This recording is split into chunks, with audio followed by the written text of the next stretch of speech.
तो थंडरबोल्ट्स एक ऐसी फिल्म है जो शायद मार्वल मूवीज के लिए एक अलग कैटेगरी और एक्सपीरियंस क्रिएट करती है। इस मूवी के अर्ली रिव्यूज के वक्त ही मूवी का रॉटेन टोमेटो स्कोर 95% पहुंच चुका था, जो कि एवेंजर्स एंड गेम से 1% ज्यादा और ब्लैक पैंथर मूवी से 1% कम है। लेकिन इसका ये मतलब नहीं है कि मूवी में कोई भी खराबी नहीं है। सो बिना स्टोरी को रिवील करे ये 4 चीजें डिस्कस कर लेते हैं, so you could get a better idea before buying a ticket. Starting with the characters and performances. किसी को कैरेक्टर्स के बारे में नहीं पता होगा तो एक ब्रीफ मिल जाएगा। तो 6 लीड एक्टर्स के साथ ये एंसेम्बल मूवी है, जिसमें Yelena, Red Guardian, Bucky Barnes, US agent, Ghost and Bob AKA Sentry भी है। भले ही पोस्टर में हमें टास्क मास्टर भी देखने को मिल रही है, लेकिन इसका पार्ट कुछ ज्यादा है नहीं। अगर आपने ब्लैक विडो मूवी देखी है तो शायद आप रेड गार्डियन, टास्क मास्टर और येलेना के कैरेक्टर को बेटर समझ पाओगे। सबसे पहले येलेना की बात करते हैं। तो हॉकाई सीरीज के बाद येलेना का ये पहला अपीयरेंस है मार्वल के किसी और प्रोजेक्ट में, और हॉकाई सीरीज में इसको अपनी बहन की मौत का क्लोजर भी मिल गया था। लेकिन being a widow, she is still an anti hero in the story's context. Yelena अब भी अपने पास से स्ट्रगल कर रही है और बाकी एंटी हीरोज का भी यही हाल है, लेकिन येलेना की स्टोरी पर ज्यादा फोकस है। सो येलेना का कैरेक्टर डेवलपमेंट में मुझे बाकी कैरेक्टर से बेटर लगा एंड एक्ट्रेस फ्लोरेंस प्यू ने एक सेंसिबल परफॉर्मेंस दिया है इस कैरेक्टर के इमोशनल सीन्स में। सेकंड है बकी बार्न्स। बकी इस मूवी में मोस्टली एक वाइजर एंड प्रैक्टिकल कैरेक्टर लगता है। Captain America brave new world में बकी का कैमियो था और यहाँ उसकी स्टोरी को कंटिन्यू किया जा रहा है। ट्रेलर्स में शायद इसको बहुत ज्यादा बैड एस दिखाने की कोशिश की गई थी, लेकिन ही इज द सेम बकी जो हमने falcon and the winter soldier series में देखा था। बस एक सटल चेंज दिखेगा कैरेक्टर में, जहां वो अब थोड़ी सी पॉलिटिक्स भी जानता है। मूवी में सेबेस्टियन स्टैन का एक हीरोइक ऑरा है, और जो लोग विंटर सोल्जर के फैंस हैं वो इस मूवी में बकी के सीन्स को एंजॉय करेंगे। The humour of the team is Red Guardian, played by David Harbour. यहाँ पर फादर एंड डॉटर के बीच अनरिजॉल्व टेंशन है, लेकिन रेड गार्डियन का कैरेक्टर एक खास मोमेंट आने तक ह्यूमरसी प्ले करता है, जहाँ पर बाप बेटी के इमोशनल सीन्स या फिर एक न्यूट्रल सीन में दोनों एक्टर्स का अच्छा परफॉर्मेंस दिखता है, वहीं इनके फनी सीन ज्यादा बेटर लगते हैं। John walker AKA US agent, जिसको वैलेंटिना ने हायर किया था falcon and the winter soldier series के एंड में। जॉन वॉकर की पर्सनैलिटी इस मूवी में एंटी हीरो से हीरो की तरफ शिफ्ट होते हुए दिखेगी, लेकिन आई पर्सनली फेल्ट कि इस कैरेक्टर को अब भी उतना ही लेयर्ड एंड कॉम्प्लेक्स रखा गया है। So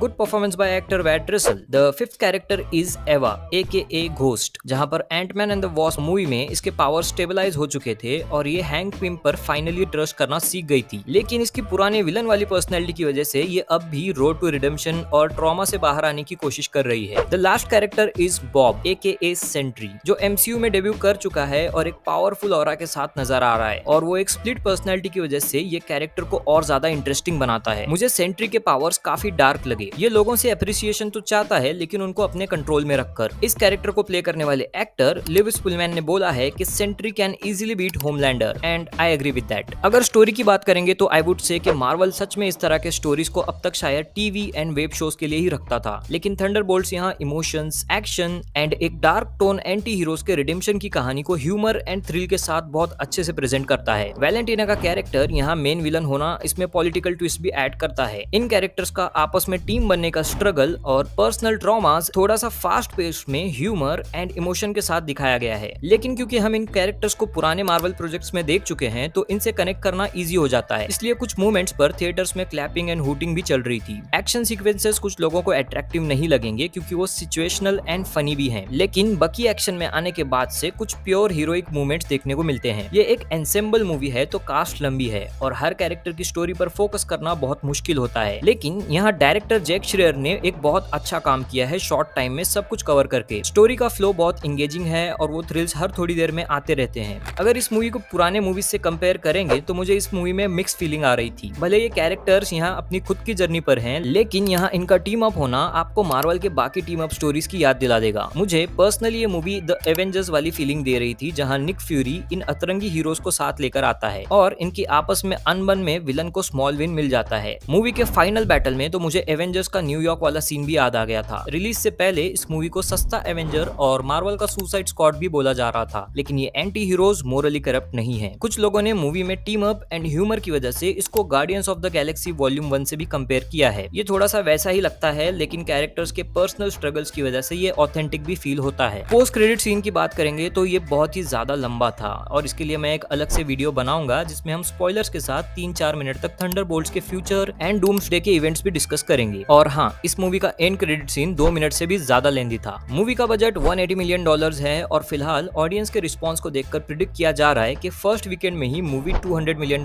world wide box office collection कर लेगी। But is it really worth watching? I would say 100% yes. Emotions, action and thrills के साथ ये मूवी ओल्ड एमसीयू की याद दिलाती है। हाँ, ये ओल्ड एमसीयू नहीं है, लेकिन इस नए मार्वल को अपलोड करना भी जरूरी है ताकि मार्वल हमारे लिए इस तरह बेटर स्टोरीज लाता रहे। कुछ देर के उतार चढ़ाव और इमोशनल सीन्स के बाद आप एक पर्सपेक्टिव सेट कर लोगे कि आपको इस मूवी में किस चीज पर फोकस करना है, and you will start liking this movie. So that's my review for the movie. Comment करके बताओ आप ये मूवी देखोगे या ऑलरेडी देख चुके हो। If you like this video, vote this up, share this with the movie enthusiasts and subscribe to Nerd Fiction. This is F signing off.